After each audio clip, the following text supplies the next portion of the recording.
Kia ora and welcome to this episode of the Amateur Austenite. My name is Frances Duncan. I am an author and the founder of the Jane Austen Society of New Zealand. We're almost at the end of the courtship. Today I'm going to be talking about the penultimate episode, episode 11. We are down to the last four guys. Miss Remy says that she thinks she can change Mr. Chapman, which, as you know, is always a big red flag whenever a woman thinks that in a relationship. She did spend the night with him, and her family is commenting on how great she looks the next morning, hint, hint. They're referring to Mr. Chapman's staying over with her as an overnight, which interestingly is bachelorette speak. Of course, during the Regency period, staying overnight with someone that you were not married to was not an option. So it was never going to be an option for this show, but it's an option that Mr. Chapman has chosen for himself. It's very clear that the other guys know that this happened. The guys are attempting to be a bit stiff upper lip about this, but Mr. Judge in particular says that it does make him uncomfortable. Mr. Chapman admits to the guys that the reason he stayed over with her was to try and figure out his feelings. He doesn't think the other guys need to do this because for them it's clear. The hilarious main event for today is all the guys doing chores assisted by Miss Remy and then one of the members of the court, which the host refers to as chore play, and everybody is laughing about this, and Mrs. Remy says please not in front of your parents. Miss Remy and Mr. Judge herd ducks, which is as hilarious as you would assume. Then Mr. Remy turns up to help set up the picnic table. The whole point of them doing the chores is to set things up for them to basically have an outdoor picnic, which they call something fancy in French. Miss Remy and Mr. Chapman are tasked with getting honeycomb from the hives. Miss Remy basically has a panic attack, but Mr. Chapman is all go. He's real professional about it. Pretty impressed with him. Not that I'm judging Miss Remy, because I would definitely have a panic attack. In fact, I would nope out before we got anywhere near the hives. Mr. Chapman is potentially more scared of spending time with Mrs. Remy alone, and he has right to, because she gets right down to brass tacks. What is your nomadic lifestyle like?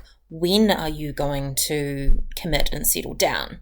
I think those are actually two different things, but people tend to think they're the same thing. That to be committed to somebody, you need to be living with them, etc., etc. He admits that he doesn't know, and the Remy's senior, in a separate interview, basically say that's not good enough. Miss Remy and Mr. Cones have to wrangle and then milk a goat. It seems like they're both thinking about the same thing. She's wondering why he hasn't stepped up and been more physical with her, and he's wondering why she doesn't seem to be interested when he is. Miss Remy falls twice. Mr. Combs first tries speaking sweetly to the goat and then ends up having to aim the udder and sort of shoot the milk at the bucket. Mr. Cones then makes cheese with Miss Clary, Tessa. I never remember what her proper name is. And she basically tells him to step it up with Miss Remy. Miss Remy and Mr. Bokikio are supposed to be feeding the chickens and getting the eggs, but Miss Remy can tell Mr. Bokikio's got a wall up because he's pissed that she's been spending time with Mr. Chapman. She calls him on it and says we have to be open with our feelings to each other, which interestingly is what the tea leaf reader said last week. Miss Remy admits to him she's in love with him. This was shocking. Does it mean the whole thing is over? Does everyone else go home? Is she in love with multiple people at once? Will that be acceptable? In my opinion, Mr. Bokikio blows it. He is honest, at least. He doesn't say I love you when he doesn't. But he says, I like you, and goes on to say, how can I feel secure when there's all these other guys? She's literally just said that she loves you, dude. Stop it. In a roundabout way, Miss Remy realises that he's still centering himself and not thinking about her in the difficult position that she's in. And he seems really collected and together while she is falling apart. I kind of hope she'd send him home right then and there, but she doesn't. She just walks away. Mr. Bokikio is meant to be making bread with Mrs. Baker. Appropriate, considering her name is Baker. But he ends up bitching about the other guys and that they're not here for marriage, but he is, despite the fact that he's been avoiding answering questions about whether he's going to propose and be committed at the end. He's throwing everyone else under the bus, and he doesn't say the really big thing, which he should start off with, your sister said she loves me. The Remy senior tell Miss Remy they're not sure about Mr. Chapman. He's not ready to commit. He's not ready to settle down. You can tell by the look on her face. She doesn't want to hear this. She's trying to switch off, but also trying to be respectful and listen and take in their advice, and it's so difficult. It strikes me almost like being a teenager in a way. Like, no, but I want to do the thing with the pretty boy. I feel for her.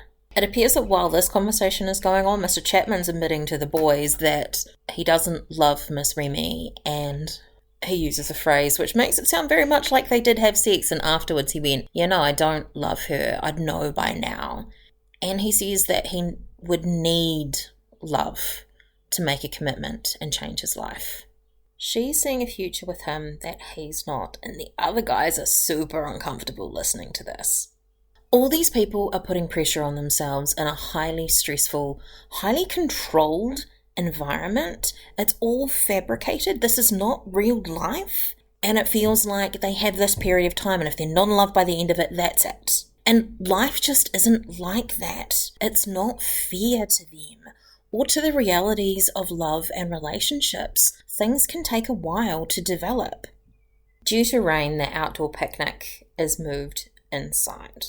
Just as Mrs. Baker is asking the guys what they talk about in their parlour, as they mentioned the conversations are now getting deeper as there's fewer of them, Footman appears with a letter, which we saw Mr. Combs writing the night before, about Mr. Chapman and everything he admitted to the guys. Miss Remy is crying and has to leave the table.